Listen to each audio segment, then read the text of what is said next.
Clockmaker's secret, the village of Eldermere, was a place where time seemed to stand still. Nestled between rolling hills and dense forests, it was a forgotten corner of the world, where the air was always thick with fog and the streets were lined with cobblestones worn smooth by centuries of footsteps.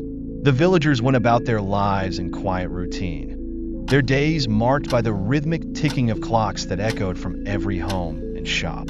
But the heart of Eldermere's timekeeping was a small, dusty shop at the end of the main street, its windows filled with clocks of every shape and size. This was Thorn's Clocks, the workshop of the late Alaric Thorn, a man whose genius was matched only by his mystery.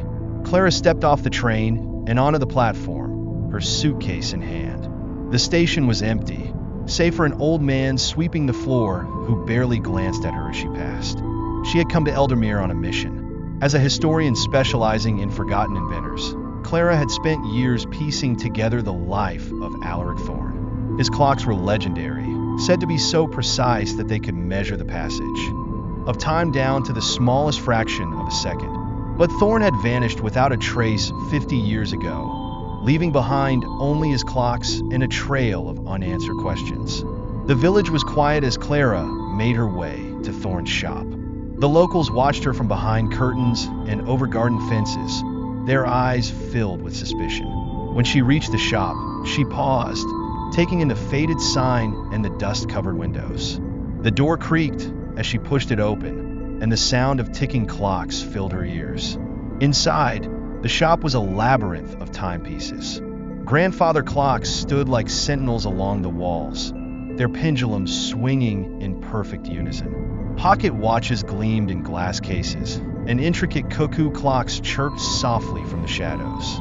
Behind the counter sat an old man, his face lined with age and his eyes sharp with curiosity.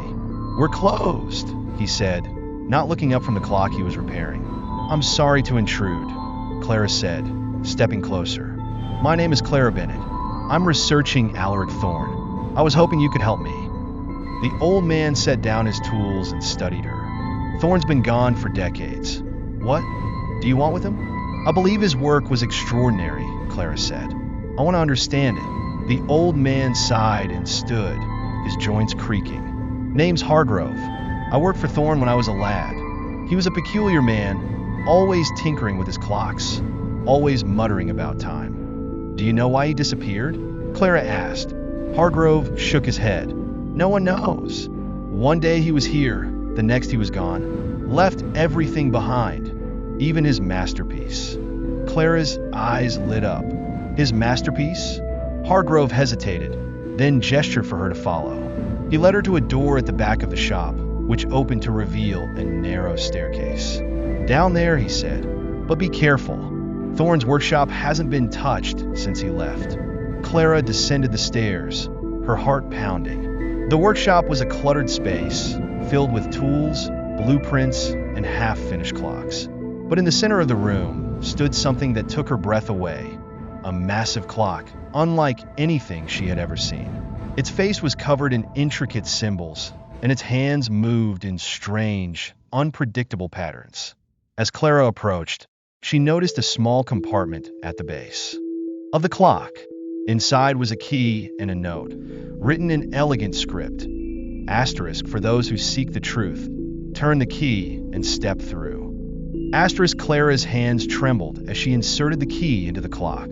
With a soft click, the clock's face swung open, revealing a dark passage. She hesitated, then stepped inside. The passage led to a circular chamber, its walls lined with gears and pulleys.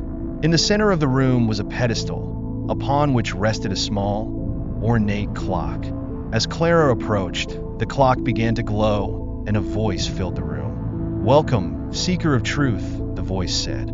It was Alaric Thorn's voice, recorded long ago. "You have found my greatest creation, the Chronos Device. It is not merely a clock, but a gateway to the past, the present, and the future." Clara's mind raced. "A gateway? How does it work?" The voice continued. "The Chronos Device allows one to traverse time, but it is not to be used lightly. Time is a fragile thing, and tampering with it can have dire consequences. I have hidden the device to protect it from those who would misuse it. But if you have found it, then perhaps you are the one destined to wield it. Clara reached out and touched the device. The room began to spin, and she felt herself being pulled into a vortex of light and sound. When the world settled, she found herself standing in Eldermere, but it was different. The streets were bustling with people, and the buildings looked new. She realized with a start that she had traveled back in time, to the day Alaric Thorn disappeared. She searched the village, finally finding Thorn in his workshop. He was an older man, his hair streaked with gray, but his eyes were bright with determination. "Mr. Thorn," Clara called out. He turned, startled. "Who are you?" "My name is Clara Bennett. I'm from the future. I found your Chronos Device." Thorn's eyes widened. "Then you know what it can do. You must stop me." "Stop you?" Clara asked, confused. "I was a fool," Thorn said. "I thought I could use the device to change the past, to undo my mistakes. But every time I tried, I only made things worse. The device is too powerful. It must be destroyed." Clara shook her head. "But your work is incredible. It could change the world." "Or destroy it," Thorn said. "Promise me you'll destroy it." Before Clara could respond, the workshop door burst open, and a group of men stormed in. They were dressed in dark coats, their faces grim. "Thorn," one of them shouted, "hand over the device." Thorn grabbed Clara's hand. "You must go. Take the device and leave. Don't let them have it." Clara hesitated, but Thorn pushed her toward the Chronos Device. She activated it just as the men reached her, and the world spun once more. When she opened her eyes, she was back in the present, standing in the chamber beneath Thorn's shop. The Chronos Device was in her hands, its glow fading. Clara knew what she had to do. She took a hammer from the workshop and smashed the device, shattering it into pieces.